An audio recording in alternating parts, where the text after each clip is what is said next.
Good morning, Bitcoiners. I hope you're doing well. Daniel, first up today. Good morning, Breakup Gang. Good morning, Daniel. Hope you're doing well. I was just thinking about Vermont. Good morning, y'all. Good morning, Matt. John.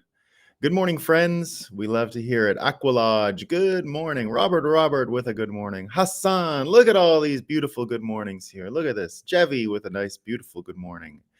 Christine, nice to see you, Christine. And Bitcoin Deb, good morning. Look at everyone. Good morning, Hoddle T, Washington. We got a mega sunrise this morning. The sun, no troubles. And Bitcoin's running without any troubles either. The sun and Bitcoin going. They're going. We're good. Let's have a coffee. Talk about what's new.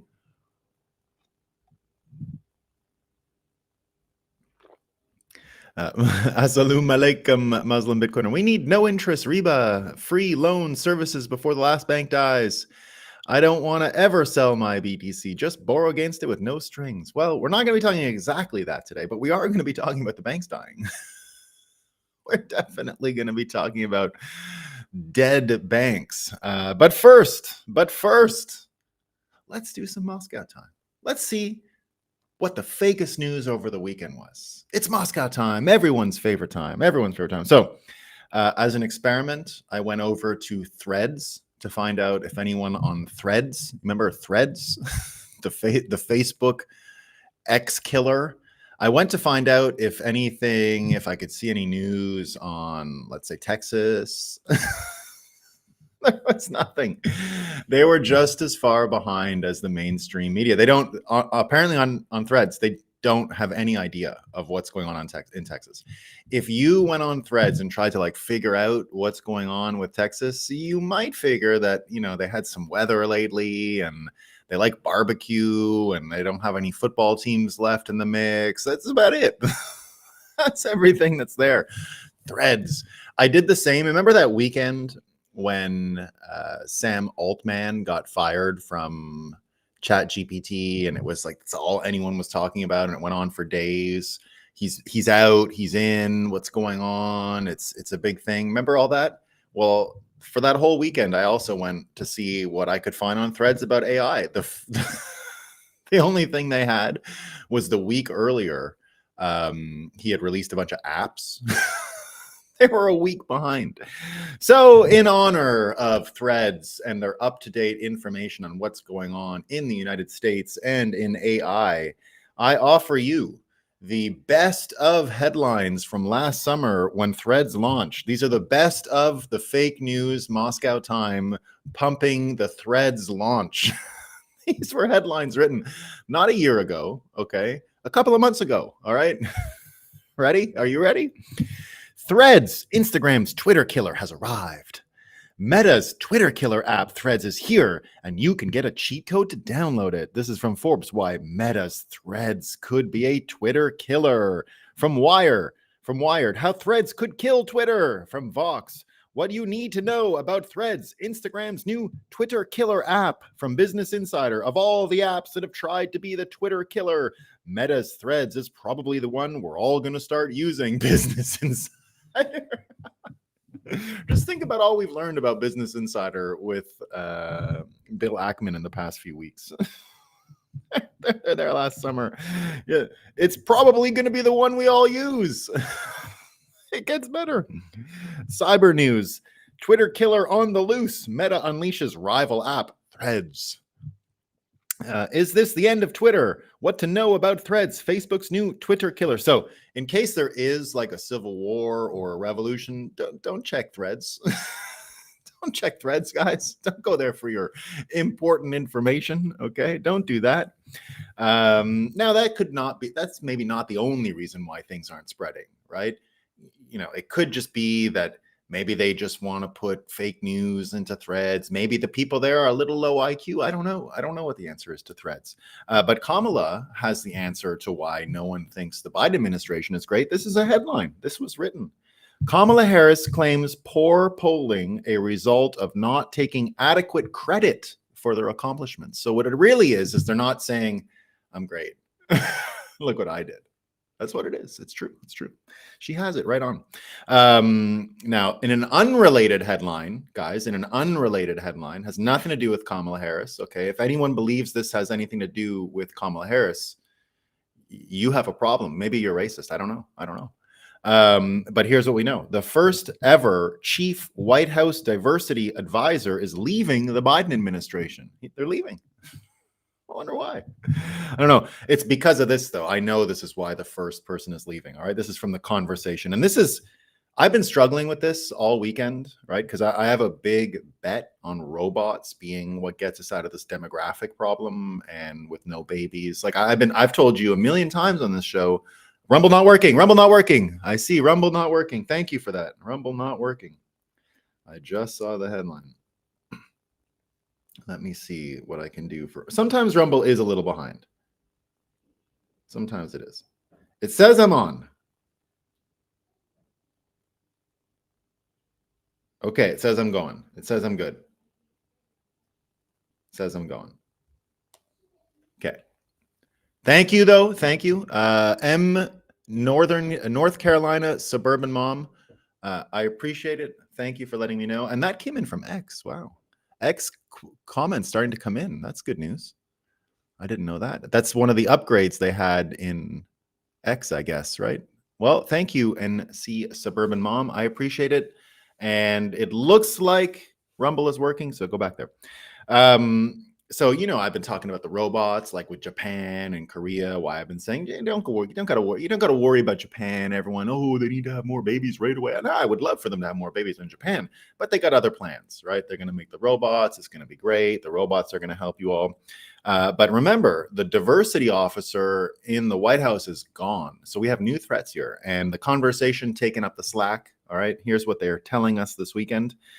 They're really worried because you've seen a lot of these robots out there, right? You saw the ones that they put in Japan already. They put like white plastic on them, and they got the white plastic face. And then the Tesla ones, right? They've also got like the white plastic shell. So The Conversation is asking this question, and they're really concerned, right? Why are so many robots white? Why? Why are the robots white? Right? And here's their subheadline. This little guy is very cute and very white. So I don't know if my plan with the robots is going to work, especially with the DEI White House person gone.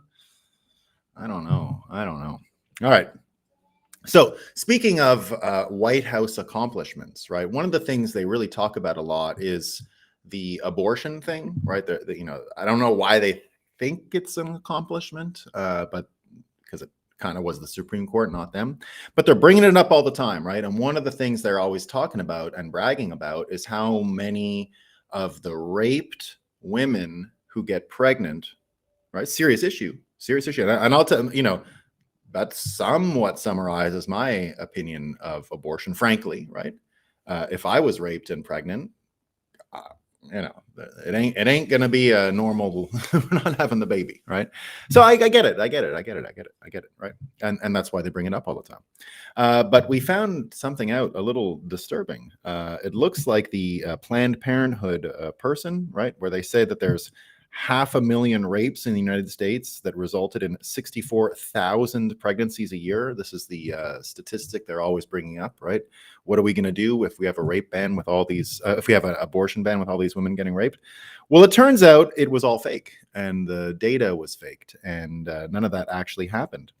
But here's the interesting part, right? It turns out that the person who faked the data and fabricated all this, his name was Sam Dickman.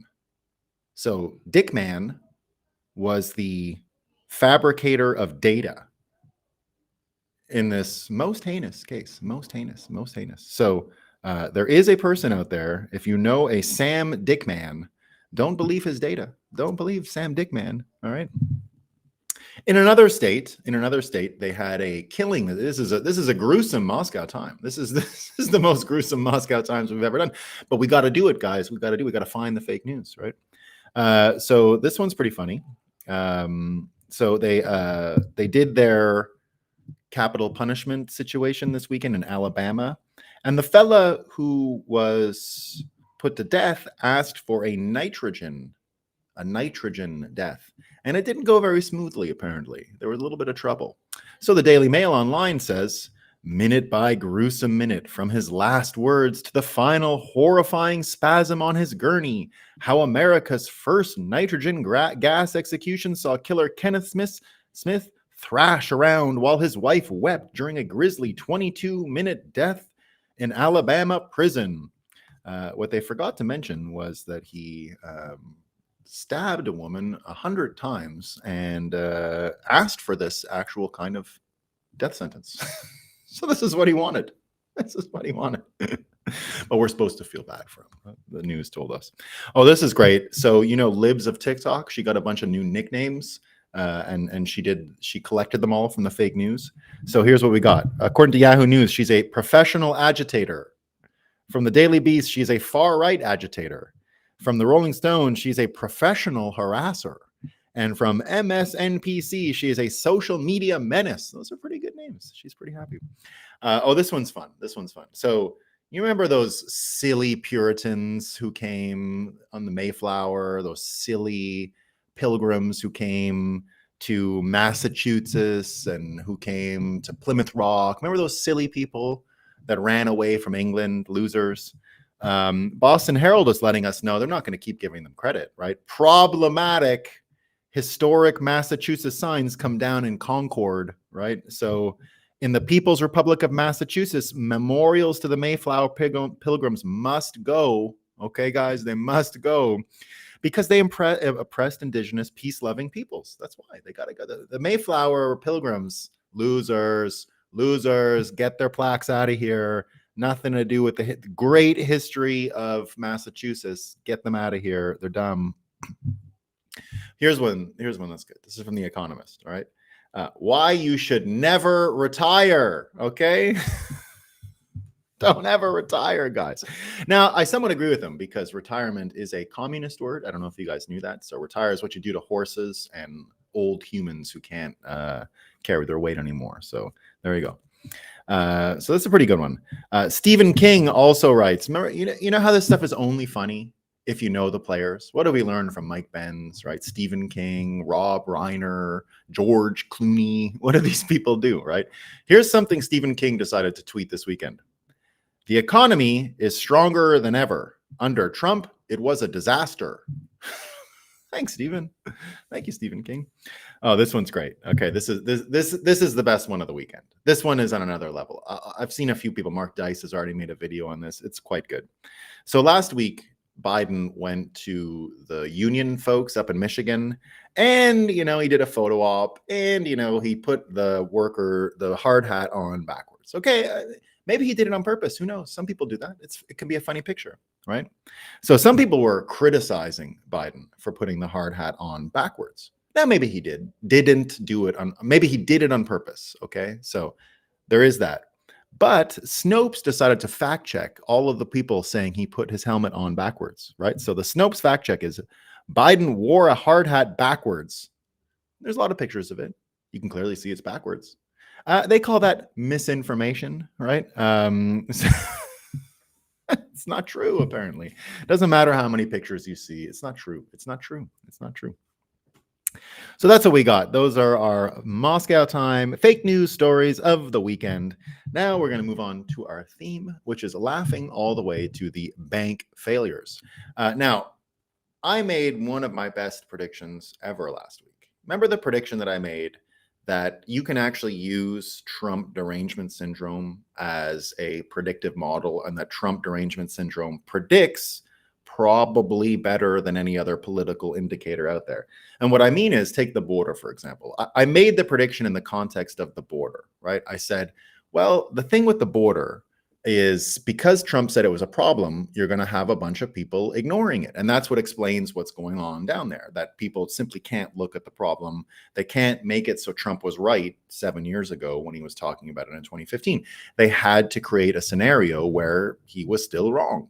So to do that, you can't admit the border is chaos. You can't do anything like that, right? So I made a prediction last week that you can basically guess that the NPCs are going to head in the opposite direction of Trump all the time. right? That's a predictive model that you can use it. That Trump derangement syndrome predicts that the minute Trump is for or against something, that everyone will just congregate. Everyone who has Trump derangement syndrome will congregate to the binary, the opposite of that position. So I made this prediction in the context of Trump joining in after consulting with Vivek. Remember, I said the minute Vivek gets into his orbit, it's going to be all CBDCs. It's going to be all that kind of stuff. And what happened immediately? So this is 2 predictions ago. I said 2 predictions ago that the minute Vivek, when he gets into this vice presidential, and you probably heard here first that Vivek was going to be the best vice president candidate for Trump, and that he would bring the point of view related to CBDCs and even the AI stuff, the stuff that Trump just doesn't have his sights on, the stuff that he just doesn't get the heartbeat of. Different generations, right? That continues to be my one problem with Trump. He's old, right? So some of these policy issues are a younger man's game. Let's just admit it. And Vivek is kind of the perfect person for Trump to get this insight. So initially, what we saw immediately when Vivek joined Trump at the New Hampshire thing was Trump started going on about CBDCs, right? So I said that. And because of this border thing and this predictive frame that you can use, which is Trump derangement syndrome, will tell you where things are headed. So the moment he started jumping in on the CBDC issue, what did I say? This was my prediction that I made, I think, like last Monday or something. The minute he started talking about the CBDCs, right? When he promised he would ban CBDCs and they would never happen if he's president, I said, you're going to have a bunch of libtards and a bunch of mentally deranged people that are going to start saying, we need CBDCs. We need all this stuff, right? So that's what I said. It sounded kind of ridiculous last week. Like it sounded like maybe, I don't know. Yeah, we'll see. You could see how it would be possible. Maybe it would be that way, right? So that's what we said. Now, what happened this weekend? What happened with a beautiful flare-up of Trump derangement syndrome? If any of you didn't see it, Saturday Night Live, right? The NBC News Network's prime comedy show that appears Saturday nights. It's been going on forever. Now, remember the context, just like Stephen King. There are some people out there who will say that NBC News, NBC, is just a state apparatus institution and works for the deep state in order to spread propaganda and various other things. Doesn't mean any one of these comedians are in on it or anything like that. So I don't want to make it sound like it's too elaborate of a orchestration, but nevertheless, that's what some people say about NBC. So what did we see this weekend on NBC's Saturday Night Live? Well, they tried to make, they do their version of the fake news, right? It was where Jon Stewart got his stupid idea from in the first place to do his original fake news show, which is the news, but not. So that comes from Saturday Night Live. Everyone's seen it, right? The Weekend Report. It was funny when Norm Macdonald did it. Then it was funny. He got fired. He was too funny. So the guy on there this weekend does a joke on Trump. Okay. And I'm going to, it's obviously not going to be funny to us. Okay. Because we're not NPCs and we're not mentally retarded. So it just won't be funny to us. So don't expect when I read this that it's a joke, because it's from Saturday Night Live. So it's just not going to be funny. They tried to mock Trump this weekend. Okay. They tried to mock him for the following. Your brain will explode if you haven't heard this already. Okay. This is their version. This is a American Comedy Network's version of humor. Okay. And I remember, I 100% agree. Only someone with Trump derangement syndrome who is absolutely mentally handicapped from only consuming propaganda could ever find this funny. There's no other way, because you understand what's going on in the world. No one here will find this funny. So remember, I'm not trying to make a joke here. I'm reading a Saturday Night Live joke, which is the opposite of funny. I'm not even going to try and do it with a funny voice because they're just too mentally ill. So SNL did a segment mocking Trump for using the word debank. Okay, so that's what they tried to do this weekend. They tried to mock Trump for making up a word, debank. They said he made it up. Here's their actual zinger, right? Trump introduced an interesting new term, debanking. I don't know what the hell debank even means. Oh, I need a laugh track, right? So, and wokeness says, this is what happens when you live in your own echo chamber. Not one Saturday Night Live writer or audience member realized that debanking is a real thing actually happening on the right. They don't know. They just literally don't know. And I can confirm this. When I remember what I say about Canadians, they're the dumbest people in the world, right? Now, they could lose in the finals of a competition. You could get a ringer team of Australians that could prove they're stupider on aggregate than just a general aggregate of Canadians, right? But I still have my money on the Canadians there because I know them well and I know just how dumb they are. I still I have friends they read the news, and then I'll tell them that I'm debanked in Canada, and they'll be like, "What is that? What are you talking about? Oh, that's dumb." That'll be there. That's dumb, right? Like someone made a dumb choice, right? That's what they say. So, indeed, and wokeness saying that's what actually happens. And when you live in an echo chamber, is you don't even know these things are happening, right? And he goes on to say, Canada did it to the truckers. JP Morgan is doing it to the conservatives and Christians. It was done to J6 protesters. All it takes is a simple Google search. Debanking is real. Obviously, we know that, right? So they're trying to laugh at Trump now for criticizing banks. Where do you think this is going to head? Where do you think this is headed? It's headed right where I said last week. The world is going to reorganize, not in left and right, not in liberal and conservative. These things are gone. They don't exist anymore. Forget them. They stopped existing when Trump came around. It just took a long time for people to catch up to that train. The world is now splitting on a completely different axis. And the axis it's splitting on is orange and green. It is the actual Bitcoin versus woke system. Now, woke can be better defined as people who have mental illness because they sit in an echo chamber and get bombarded by propaganda. So woke is not an organic thing. It's a construct, a social construct, as the woke people are so fond of saying. It's a social construct built from people who would rather hypnotize you and rather mislead you than give you any kind of useful information. Remember, the news, their job is to mislead you. They don't actually try to give you relevant information that's going to help you with your life.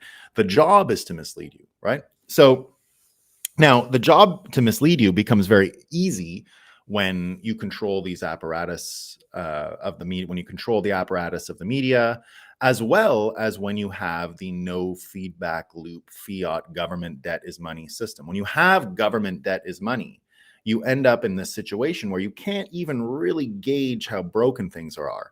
Now, I saw this weekend where you had on this exact issue, debanking and whether it's an issue. Or not whether it's an issue, but I saw Scott Adams talking about debanking and what it means politically going forward. Someone in the thread mentioned Bitcoin to him, and he goes, I don't see what problem it solves. Well, it continues to be what I think is the main push for this kind of change is that the actual problem it solves is this. It's the feedback loop that you should get from money. But when money is government debt, you actually don't have a way to gauge how far off the mark you are anymore. You can just throw more money on the problem, throw more debt at the problem, and erase temporarily the system response so you don't actually get any feedback. It's like taking aspirin, or it's like taking heroin when you have an injury. You can actually dull the pain each and every time. If you have an unlimited supply of heroin and you have a gashing wound that's going to kill you, that's what they do when people are dying on the battlefield, right? They give them their heroin, they don't feel the pain, and they go peacefully, right? We've seen this many, many times. And that aspect there, this inability to get the feedback loop, to understand stimuli, and to dull your feelings, and to dull your sensations, is how we have ended up in these echo chambers. It's how we've ended up with mental illness spreading around as far as it is. The mental illness that is embodied within our state has leaked out into every individual's brain. They're one organism at this point, right? So the no feedback loop that we have is the reason why fat, unhealthy people are telling you how to be healthy. It's the reason why poor academics are telling you how to make money, right? The university credentialist system. It's why all of these things are happening with no feedback loop within it. And it's why you end up hearing things like a bunch of people laughing at Trump about debanking when this should have been an issue for all Americans a long time ago. But half the population just won't see it. They can't. It would be admitting that Trump was right. It would be all kinds of ego things that they put in the way. But nevertheless, at a certain point, you can't keep hiding it. You can't keep erasing what's going on, because if there is no feedback loop, if you're not able to create commercial relationships because the money is so corrupted and so broken, you're going to start to see what we're seeing in the wider economy, which is a death spiral, right? So what is a death spiral? Well, Prof. St. Onge has it here, right? This is what happens when the psychological engine of fiat is so filled with entropy that you can't put $1 plus $1 and make $2 anymore. The money you're pumping into the system has to go to keeping the system afloat before anything can go towards pushing it forward. These are not 1+1 games anymore. These become zero sum in some ways, right? So here's what Prof. St. Onge, this comes from the GDP numbers last week. So GDP numbers in America were released. He says fresh GDP numbers came in and it was a blowout. The kind of blowout only $2.7 trillion in deficit can buy, while the real economy crumbles. To see why, in the last 12 months, the federal deficit increased by $1.3 trillion. Yet we only got half of that in GDP. So if you understand what I'm saying, you put half, they're putting $1.3 trillion into the economy. Had they just distributed this as UBI checks, the 1.3 trillion, you would have seen it directly in the economy. It would have been 1.3 straight into 1.3 trillion, right? What's happening here is they put 1.3 trillion in, they only get half of that, a few hundred million out, 830 billion, right? In other words, everything else shrank. It gets even worse for the brave and stunning Q4. There we got about $300 billion in extra GDP for $834 billion of new federal debt. The lapdog media will keep playing along with the government statisticians and the gaslighting academics. Fortunately, there's millions of us who can see the emperor is buck naked. Preston Pish says the same. It now takes 1.55 in budget trillion deficit to generate $1. So it takes $1.55. So you can just forget the trillions for a second. It now takes $1.55 in budget deficit to generate $1 of growth. And it takes over $2.50 in new debt to generate $1 in GDP growth. So the system has become so inefficient, so filled with entropy and loss, that money in does not equal money out, not even close anymore, not even close.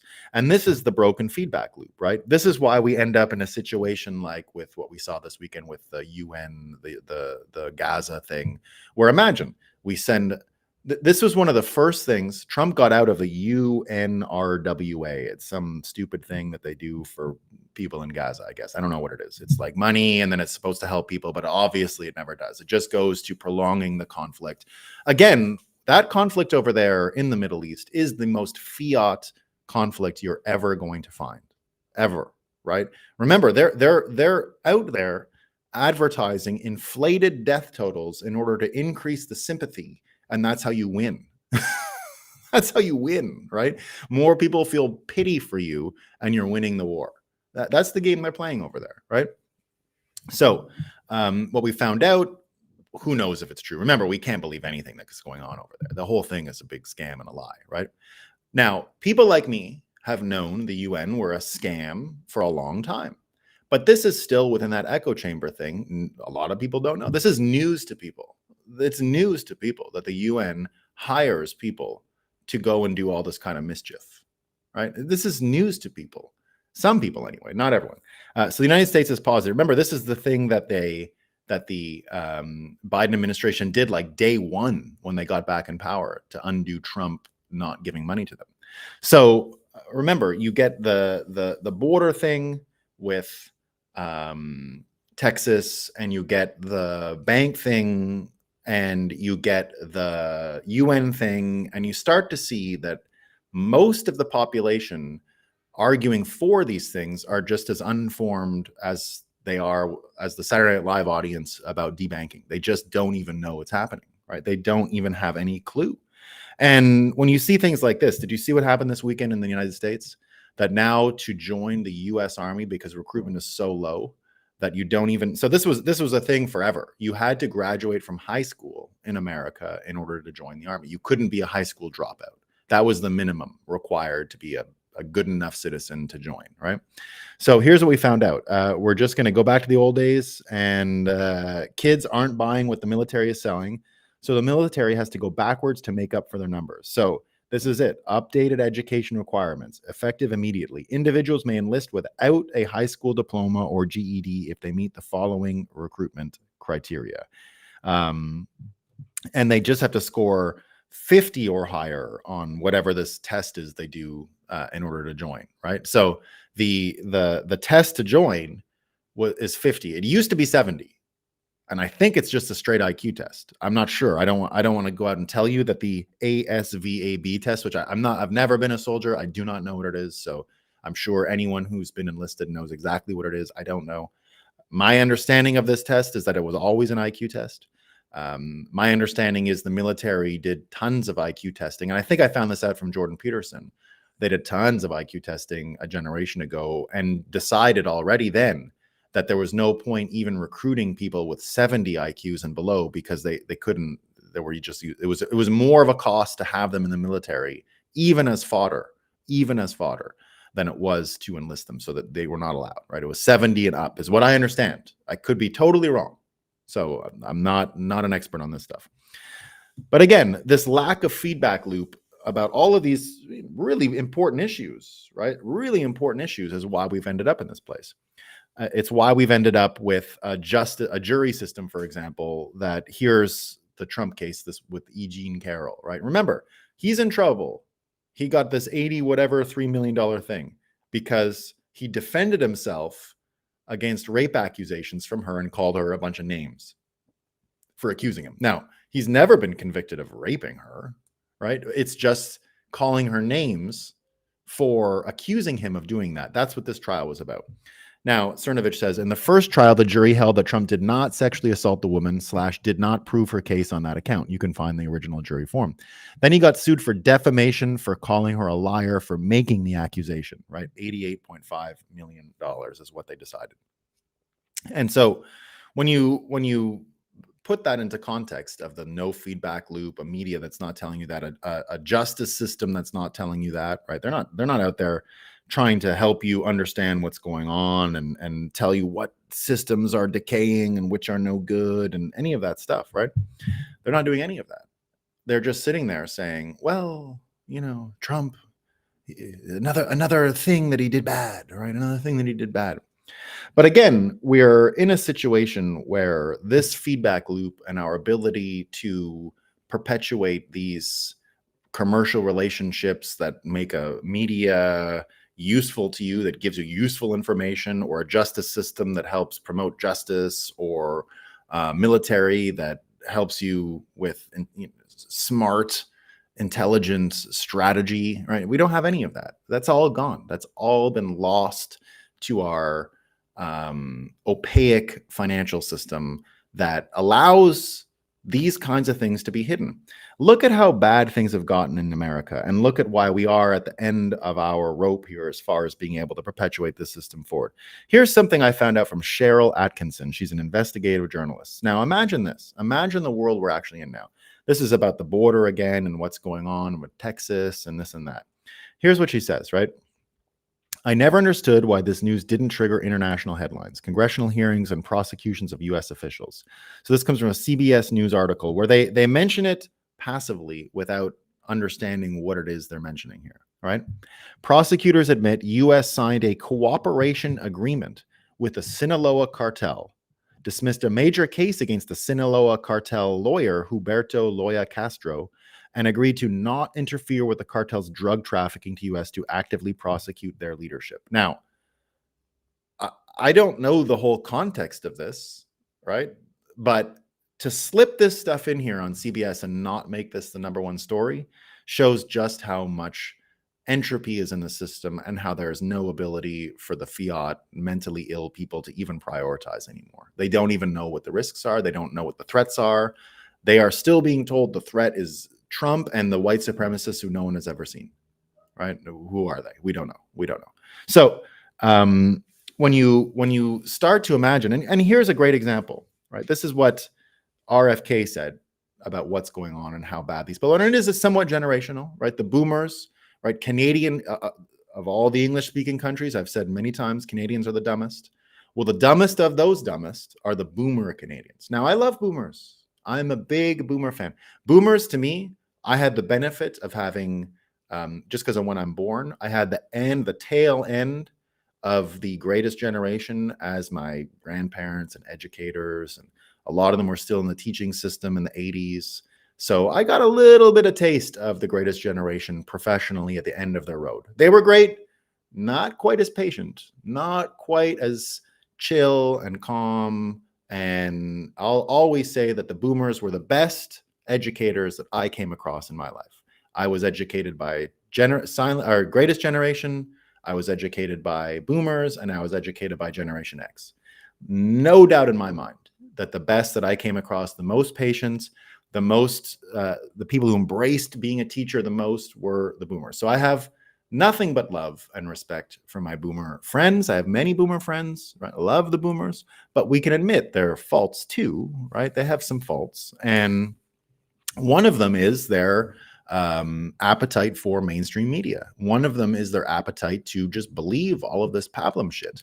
And RFK, right? This is a prediction I got wrong. Okay, I got this wrong. I said for a long time that boomers would remember the Kennedys, that a Kennedy Democrat boomer would be a big boon for Kennedy. But it didn't happen. And here's what he's saying. He says, lock your parents up and make them listen to Joe Rogan.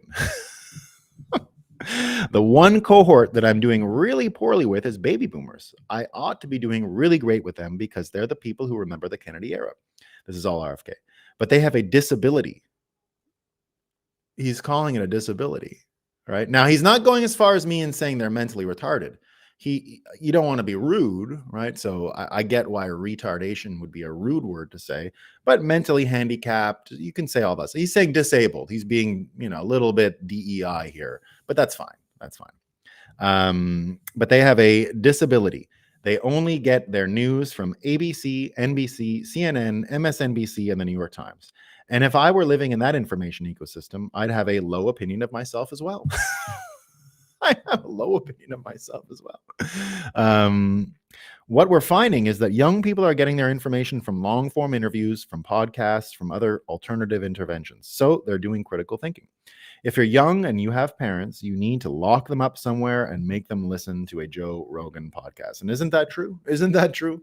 We're getting more information. It's not even close from Joe Rogan and all these independent media types than we ever did from the fake news and all of their losers, which is why, again, people, you remember what I said to you last week, that the border thing, we lived for a few days in a weird scenario where you didn't actually hear the talking points disseminated from the Democrats and Biden and all these corrupt people. So when Texas started its rebellion, for days, you didn't see it in the news. You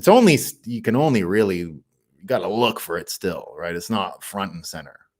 And I said, we're lucky to have a few days where we had an open field and people's minds were open because they hadn't been assaulted with talking points, which they can then just use to repeat and shut their mind down and all that stuff. So remember when I read that scenario that Dr. Benjamin Baddock was talking about when it sounded realistic to me. It's just an anecdote, but it sounded realistic, which are soldiers at the border, federal soldiers and Texas soldiers, and everyone talking amongst themselves. And these were the days where there were no talking points at all. It was just being ignored, right? Just being totally ignored from the Democrats. So it was being totally ignored. And what you heard in that void, in that vacuum, were people who were forced to come up with something, a decision, a point of view, whatever, based on the circumstances, without the downloaded information, without the talking points being handed down to them, without their opinions being assigned to them. They were saying they would join the Texas side because the federal side was unorganized, didn't look like they had any confidence in them, and it made more sense, and they were impressed by the professionalism of the Texans and blah, blah, blah, blah. So it was all really cool. Now the talking points somewhat have come down. It's not being openly litigated, but what they're saying is that Biden can't do anything because he lacks powers, and all they have to do is pass a bill and they'll get power, right? Yeah, we'll get power if you. But now everyone's calling bullshit because everyone's saying you don't actually need a lot of powers. You have all the powers you need. Even Elon Musk coming out and saying no laws need to be passed. This is a confusion. And again, this is how tricky they work, right? They do this thing where where they're doing this trick where they create a new argument. It's about the bill, right? It's about the bill. But here's what's fun too. Trump, and this is a big sign of how much things are going to change in the next few months and why things are going to get funny. And again, why I think CBDCs are going to become one of the main subjects. Trump can now behave almost as a prime minister of America. And I'll explain. You more or less had a vote of no confidence in Joe Biden by the states exercising their sovereignty over the borders because Joe Biden isn't doing his number one most important job, which is territorial integrity of the United States. So him doing that and Texas having its rebellion and this open and all happening in the same week that Trump becomes the presumptive nominee of the Republicans means he can start controlling what the House and Senate do because they're Republican. He more or less controls those two entities. So we've got a kind of no confidence situation in Biden. And now we have legislative control being run by Trump on the outside. And I think he's going to, I mean, we can see the corrupt Republicans coming through Lankford and a few of these other ones, but they're not going to be enough, right? They're not going to be enough. And Trump is going to be able to do a lot of damage from the sidelines. And when he's got someone like Musk, who is agreeing not with Trump, but with the fakeness of the argument, oh, I need a bill and new powers. You don't need any new powers. So we're quickly falling into this situation where Trump is going to be out and about. He's going to be making his jokes. He's going to be fighting against CBDCs. He's going to be fighting against these things. And people are going to have to react because he's going to be in the news about every one of these issues because he is more or less, we're in the scenario now that I predicted we would have never left after 2020. My prediction after 2020 was we would have two presidents. Trump would reign from Mar-a-Lago and Biden would reign from DC. And America would psychologically start moving into two camps. They got the J6 thing on Trump and made him hide for a while because of that. But now that he's back and now that he's the nominee and now that we see that he's got control of the House and the Senate, I think you're going to see this two president situation. And I think all of this two president argument, once the war thing, energy, DEI, global warming, all of that, it's all going to be rolled up into the debanking issue. And Trump is going to be the one laughing, telling jokes, and you're going to get Joe Biden or whoever else cursing and yelling this week. But things are changing so quickly that this actually happened. Snoop Dogg, if you remember Snoop Dogg, now I don't care what celebrities say, right? I don't give a shit, right? Now, Snoop Dogg has changed his mind after we saw Charlemagne the God last week changing his mind. We've heard from other people changing their mind. Remember, Snoop Dogg made a music video in 2017 shooting Trump or something like that with Kathy Griffin, right? So I was not an anti-Kathy Griffin, kick Kathy Griffin out of the world because of what she did. I don't have a problem with comedians at all, right? I didn't find it funny, but I wasn't like, oh, I'm offended by the head. I felt bad for Barron, but not that much. Barron's fine, right? He's 6'100". He shouldn't be afraid of Kathy Griffin, right? I get he was young and blah, blah, blah, blah. It's not great. I wouldn't pick it out of a hat as a thing I want to see. It's not something that I love, but it wasn't enough for me to, Oh, you got a better one, laughing all the way to Debank. Damn it. Damn it. I'm going to change that, Robert. I'm going to change that. You did it better than me. That's better. I'm going to change that on Rumble and YouTube. It's better than my the one I have, laughing all the way to Debank. You win today. You win. You got the better one. I don't know how I didn't see that. Anyway, so Snoop Dogg comes out and says, Donald Trump, he ain't done nothing wrong to me. He has only done great things for me. Snoop Dogg specifically pointed to how Trump pardoned the co-founder of his first label, Michael Harris. So I have nothing but love and respect for Donald Trump, he said. The statement is a complete 180 after Snoop Dogg made that music video in 2017. Christopher Cuomo says the following. He says, as Snoop Dogg goes, so goes the country. Or is this an example of what should be painfully clear at this point? People aren't going to just like or dislike a leader because the media and the players in the game tell them to. At the end of the day, it comes down to self-interest. These days, perceived self-protection. So, look, I think that's true. But we're going to see more and more people as this becomes funny and this becomes, we can see the political lines dividing between orange and green more, you're going to see this stuff exacerbated. So there you go. The future is going to be great for the non-mentally ill. You're right. That's exactly it. Yeah, that's exactly it. So I'm definitely going to steal your thing, Robert. I don't know. It's amazing. I don't know how I didn't get that. I can go in and change them on Rumble and YouTube though. So that's good. All right. Let me get some Rumble comments here and then I got to get on with my day. Got a busy day today, guys. Busy. All right. Oh, we got a big audience over on Rumble. Got a big audience. Let's see what the live chat's saying. All right. Good morning, Bitcoiners. Trump made up a word called Debank, according to Again, what did I say? Did I not say last week? I think it's one of my best predictions that he would provoke a love of because that's where it's headed. I think soon SNL is going to be like, why don't you like CBDCs? They're the best. The model I used was Trump derangement syndrome predicts. That's it. You can predict the opposite. If he embraces something, they'll go the opposite. So they got to keep their viewers on the globalist hamster wheel. They will learn the hard way. Stack sats, indeed. VHC, hey, love your take on Bitcoin. I listen to your show every morning. Thanks a lot. Erie, Pennsylvania is in the house. Also, I think the Super Bowl is rigged. It could be. Yeah, I was the first one to say that this, but I guess Kansas City is a really good team, right? So it's 5 a.m. in Los Angeles. BTC Hodler saying good morning. Thanks, Brett. Crypto Joe, it's working indeed. Working well for me. Loud and clear. Working for me. Yeah, there we go. Good morning from Prescott, Arizona. We love it there. Sluggo, good afternoon. Call sign Charlie Mike. Don't care. Don't know what that's about.